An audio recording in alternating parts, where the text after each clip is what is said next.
Madden 22 is full of little tips and tricks that a surprising number of players don't know about. I'm not talking about glitchy routes or one-play touchdowns. These are fundamental game features that are part of Madden every year that a huge portion of the Madden player base isn't taking advantage of. So in this video, I'm going to help take your game to the next level with these 5 tips and tricks that every Madden player should know about. Now, all of these tips work on both next-gen and current-gen Madden 22, but for this first one, it's easier to show you first on current-gen, and then we'll show it on next-gen. So let's get right into it. The first tip is how to tell what hash you're on after a change of possession or a new possession. And right now in practice mode, you might be looking at the camera flying around and be like, oh yeah, there we can see that we're on the right hash. But when you're in a game, you don't get this convenient camera flying around that easily shows you where the ball was spotted. You've got all these different cutscenes of the players running on and off the field, or the coaches doing something, or whatever, and you might not know exactly where the ball is. And for some of you, that might not be a big deal, but let's say you want to run, say, a trips or a trio or a tray formation where having your 3 receivers to the wide side of the field makes a big difference for your route combos and your spacing. And obviously, if you come out with the trips receivers to the wrong side of the field, you could always just flip the play, but your play clock is valuable. You have to make adjustments and hot routes and all sorts of things, and especially if you took some time calling your play, all of a sudden flipping your play, you might be running out of time or maybe even having to call a timeout just to flip your play. And so this is how you can tell what hash you're on before you even call your play. So let's go into Trey, and here we've got our plays right here. You might be saying, okay, well, is it this way or is it this way? If you zoom in on the play, just zoom in, I'll zoom the camera in right now, you can see hash marks on the screen. And this is showing us that right now we are on the right hash. And so if I have my trips receivers on the left side, they will be to the wide side of the field because you can see both hash marks on the play calling screen right here. Now here's the play flipped. That's what it would look like with my receivers on the right side, which would be the short side of the field. And so this is a very little tip, but a lot of people don't know about this, and it can save you so much time pre-snap, especially in MUT where you only have a 30-second play clock and it runs you down to only 15 seconds left after you call your play. This is a really important tip if you are making any kind of adjustments pre-snap. And so it's easier to show you on current gen, and right now let's jump over to the next gen where it's a lot tougher to tell, but this feature is still in the game. And we'll look at it right now. Now, over here on Next Gen, we can use the same trick. It's just a little bit tougher to see, and that's because even though we are on the right hash again, EA did not move the play art with the offensive line all the way over to the right so that the center is on the right hash. But if you look and see, our right tackle is still on the right hash on the play art. And again, the center is actually going to be on the right hash in real life, but on the play art, it's the right tackle. And so if we move the ball over, I'll show you guys what it looks like on the other side. Let's move the ball over. If we were on the left hash, when we look at the play art, it'll be our left tackle on the left hash. And so it's a little easier to see on current gen because you just look at the center, because in real life and on the actual field, the center is the one that'll be on the hash. But on next gen, you got to kind of look at where the tackle is lined up. So the line is not shifting as much on the play art as it should, but you can still use the exact same trick. You can still make sure you get, in this case, your trips receivers to the wide side of the field if that's where you want them. And you can just make sure you have your proper direction and alignment of your play set up correctly before you come out of the huddle. Now, tip number 2 is more of a beginner tip, but this is still something that everyone should know, and it's a feature that not everyone takes full advantage of, and that is how to smart route. So let's look at the right side of this play, and let's say the situation is 3rd and 10. We have this 7-yard out route from our A receiver, and a 7-yard out route doesn't do us much good on 3rd and 10. We need him to run that route to the first down line. And so we can use the smart route feature to extend his route to the first down line. So to do that, I'm going to press Y on Xbox or triangle on PlayStation. It's going to pull up the receiver icons. I select my receiver, A in this case, and then I'm going to press RB or R1 on PlayStation. And now his route is being run to the first down line. And you cannot smart route every route, but you can smart route most routes. And it doesn't have to just extend a route to the first down line. It can also shorten a route to the first down line. So if we look at this post from the B receiver, he's breaking beyond the 10 yards from the 50-yard line, because in practice mode, they always assume that 10 yards from where you are is the first down. So if we smart route our B receiver, so I'm going to press Y, B, and RB, now his post is breaking shorter than it was with the standard play, and that might be just better spacing for you. Now, it's not open on this play, and the defender ran right by me, but you guys can see that you can use smart routes to either extend routes to the first down line or shorten them so they break at the first down line. And it's not going to be 10 yards either. If it's 3rd and 1, you could smart route and out route so that he just breaks just 1 yard out, just where the first down line is. And so smart routes can really modify routes in some really unique ways. Same thing with that post route. If it's a 3rd and 2 and you smart route that post route, it's going to be a super short break. It's going to be almost more of a slant than anything else.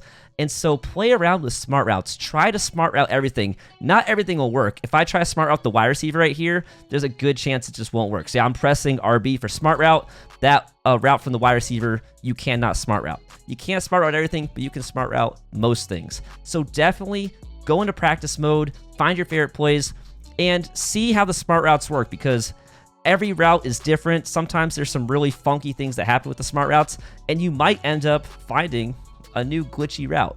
But that is smart routing. It's very important, especially when it comes to running the routes to the first down line, and you definitely need to be using it in your games. Now for tip number 3, we're actually looking at some gameplay footage that comes from my most recent stream over at twitch.tv/BruceGooseTV, and I have to warn you guys, this is a feature that does not always work properly, and so use it at your own risk. But that feature is going to be clicking in on the right stick mid-play to send the closest defender after the quarterback. And so if you have no clue what I'm talking about, let's go ahead and watch this clip right here. And so my opponent is on the 7-yard line, and he is going to roll to the right, and we're going to have a situation where I have an AI defender sitting in a zone, and he's not going to do much good to help me out on this play if I don't take any action. Basically, if you guys have ever played Madden, you probably know that player in a zone is not going to go after the quarterback until the quarterback already crosses the line of scrimmage. And so this quarterback right now could very easily just run for the end zone and get a touchdown on the right side, because that defender, he's just not going to pursue the quarterback until it's already too late. And so one option is to take my user and go after the quarterback, but then he's also kind of got a receiver in the end zone that's wide open now.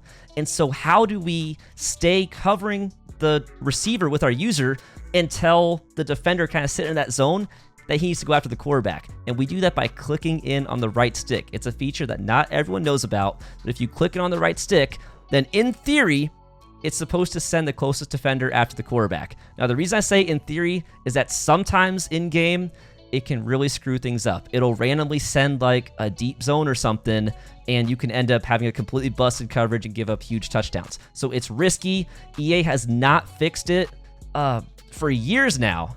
And so it's a little hit or miss. Sometimes it works perfectly, and you guys are going to see right now on this play, it works perfectly as well. And what happens is I click in the right stick right now, that defender goes after the quarterback. Instead of playing in his zone, that defender begins pursuing the quarterback before he even crosses the line of scrimmage. And instead of the quarterback having an angle to, run it for a touchdown, it ends up just being an incompletion. And so I'll show you guys in real time. Right now, I'm clicking right stick, right stick, right stick. He sends in. You can see the time when he registers that right stick click. He goes from playing a zone to pursuing the quarterback. That's not the AI doing it. That is the right stick click in, and literally clicking straight in, guys. I'm not pressing the right stick in any direction. It's literally clicking it straight in. It's called like the R3 button. So at least on PlayStation, I don't know what's called on Xbox, but it's clicking the right stick straight into the controller. It's going to happen on this play again as well. It was 2 plays in a row. He's going to, just kidding. It's going to happen at a later time. Maybe it's on 3rd down. It's this 3rd down play. So let me back up to the beginning of the play. We're going to do the same thing. The quarterback's going to roll out. I'm going to keep my user in the end zone, and then we're going to click it on the right stick and send the defender again. Right there, you can see the exact same thing happened. And again, we force him to throw it away. And so I just want to make that disclaimer again, guys, that this does not always work properly. It's better in the end zone because, there's not as much field. You don't need a deep blue to keep playing deep and not get glitched out. So in the end zone, it's a little bit safer to use, but in the middle of the field, just please be very careful with it and probably only use it in like desperate situations. Like it's a 3rd or 4th down, your opponent's about to scramble for a 1st down. It's like, I gotta send the closest defender. Just keep in mind it doesn't always work the way it's supposed to. But in this video, clicking on the right stick, you guys can see once again that it is working well, and it's definitely something to just practice and get used to. I tend to kind of spam the right stick clicking because it feels like it doesn't register the first time. Sometimes you end up sending 2 or 3 guys by spamming it. So again, a little inconsistent, use at your own risk. But when it does work, you can come up with huge stops like this because you can basically control 2 players at once. You have your user, and you can also tell someone else to go after the quarterback. Now guys, at tip number 4, there is a default game setting that I highly recommend you change. So from the main menu, let's go over to settings, let's go into game options, and we're gonna scroll down to where it says coin toss. And for coin toss first choice, we're gonna change it from receive to kick. And you may be saying, oh, why does that matter? That's just a matter of preference. And I will agree that in real football, like in real life football, that is just a matter of preference. But the reality is that in Madden, it's so easy to control the game clock. And if you're playing online, the quarters are so short that having the ball to start the second half is honestly like getting an extra free possession, because it doesn't matter if you have the ball with 4 minutes left in the second quarter or 1 minute left in the second quarter. There's a good chance that if you really wanted to, you could control that clock and run the entire quarter out, score at the end, and then get the ball to start the second half. And so I genuinely think you have a competitive advantage by having your coin toss first choice set to kick. And the reason it's so important is that it's not completely random at the start of a game. If you have this set to receive, then anytime you play someone who has the setting set to kick, they're going to be kicking off to you to start the game every single time. Now, if you both have this set to kick, then it's just a toss-up of who kicks off to start the game. But you're only putting yourself at a disadvantage, in my opinion, if you have this preference set to receive. And if you're watching this video, I'm assuming you're trying to win more Madden games or get better at the game, and controlling the clock and getting as many possessions as possible is super crucial to winning games of Madden, especially when there's not much time in each game. And so I think that changing this from receive to kick is going to give you a huge advantage. And now for my 5th and final tip. This is also maybe a beginner tip, but it's something that not everyone knows about and definitely not everyone utilizes, and that is the Playmaker ability on offense. And so if you don't know what the Playmaker ability is, basically mid-play, we have the ability to somewhat modify the direction of our receiver's route while he's running it. Or if he stopped, we can send him in a new direction, and sometimes it allows you to extend a play that might otherwise be dead. And so what I'm going to do right now to try and show you guys this example is I'm actually just going to block my running back and tight end and put my wide receiver on a hitch route. So this is an ability that applies to the closest receiver to your quarterback at the time that you use the Playmaker ability. And you use it by using the right stick and pointing it in whatever direction you want that closest receiver to run. And so by putting my wide receiver on the hitch route, we will ensure that the wide receiver is the closest receiver when we use the Playmaker ability. And so what we're going to do is we're going to hike it, and I'm going to go ahead and move my right stick in, and I guess we got sacked. But you guys may have saw that I pushed my right stick to the right, so towards the middle of the field. You guys may have seen that right before I got sacked, my receiver started moving towards the middle of the field, which is the direction I pointed my right stick. So let's go ahead and try to do this again. I'm going to Playmaker him to the outside this time. And you can see that even though that might not be necessarily a smart throw to make, we changed the direction of the receiver mid-play. And so, again, you will see this little circle underneath him light up when I use the Playmaker ability.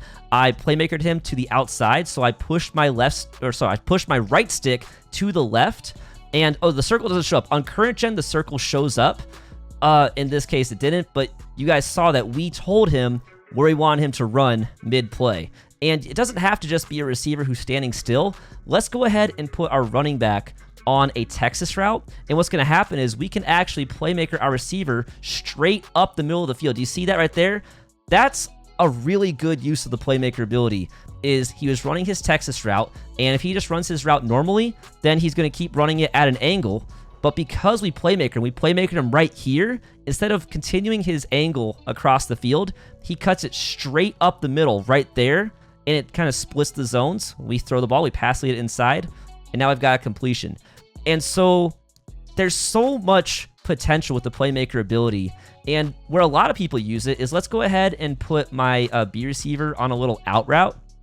And so let's say the play is dead, you roll out, and you're looking for something to come open. Now right there, he already bounced off the sidelines before I could do anything.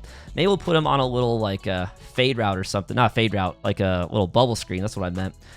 Like when you're rolling out, you can try and Playmaker him up the field. And unfortunately, the pass rush is coming in and he's manned up anyway. But let's say it's a zone and you have a receiver standing on the sidelines, like just a couple yards deep.